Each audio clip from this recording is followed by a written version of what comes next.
കേരളത്തിൽ പ്രാകൃതമായ രീതിയിലുള്ള റാഗിങ്ങിന് നേതൃത്വം നൽകുന്നത് സംസ്ഥാനം ഭരിക്കുന്ന പാർട്ടിയുടെ വിദ്യാർത്ഥി സംഘടനയായിട്ടുള്ള SFI തന്നെയാണ്.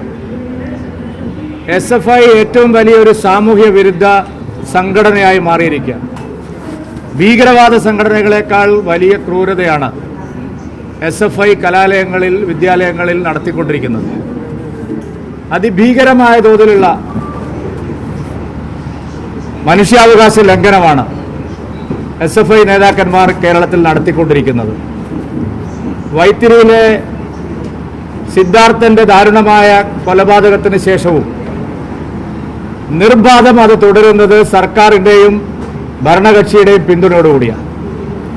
സർക്കാർ സഹായിക്കുന്നതുകൊണ്ടാണ്, പോലീസ് സഹായിക്കുന്നതുകൊണ്ടാണ് ഇത്തരത്തിലുള്ള റാഗിങ്ങൾ സംസ്ഥാനത്ത് തുടരുന്നത്.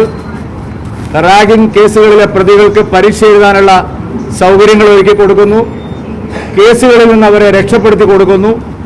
ഇതുകൊണ്ടാണ് ഇതെല്ലാം സംഭവിക്കുന്നത്.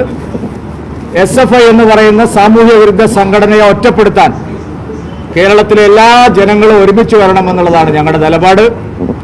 റാഗിങ്ങിനെതിരായി, റാഗിങ്ങിന്റെ പേരിൽ ഭീഷണി നേരിടുന്ന വിദ്യാർത്ഥികളെ സംരക്ഷിക്കുന്നതിനാവശ്യമായ നടപടികൾ BJP കൈക്കൊള്ളും. എല്ലാ ജില്ലകളിലും ഹെൽപ്പ് ഡെസ്കുകൾ ഇതിന്റെ ഭാഗമായിട്ട് ആരംഭിക്കാൻ ഞങ്ങൾ തീരുമാനിച്ചിട്ടുണ്ട്. ഇതിന്റെ ഭാഗമായി കോട്ടയം ജില്ലയിലെ ആദ്യത്തെ ഹെൽപ്പ് ഡെസ്ക് നിലവിൽ വന്നു കഴിഞ്ഞു. ഒരു ഫോൺ നമ്പറിലൂടെയോ അല്ലെങ്കിൽ ഒരു വാട്സപ്പ് മെസ്സേജിലൂടെയോ ഇത്തരം ഭീഷണി നേരിടുന്ന എല്ലാ വിദ്യാർത്ഥികൾക്കും ഞങ്ങളെ സമീപിക്കാം. എന്ത് പ്രതിരോധമുണ്ടായാലും SFIക്കാരെ നേരിടാൻ ഞങ്ങളുടെ പ്രവർത്തകരെ രംഗത്ത് വരും. ഈ സാമൂഹ്യ വിരുദ്ധ സംഘടനയെ ഒറ്റപ്പെടുത്താൻ ജനങ്ങളെ അണിനിരത്തി ചെറുത്ത് തോൽപ്പിക്കാനുള്ള വലിയ പ്രക്ഷോഭങ്ങൾ ഞങ്ങൾ കേരളത്തിൽ കൊണ്ടുവരും. വേണ്ടി വന്നാൽ അത്തരം സാമൂഹ്യ വിരുദ്ധ സംഘടനകളെ കൈകാര്യം ചെയ്യാനും ഇവിടുത്തെ ജനങ്ങൾ തയ്യാറാവും എന്നുള്ളത് ഞാനിവിടെ സൂചിപ്പിക്കാൻ ആഗ്രഹിക്കാം.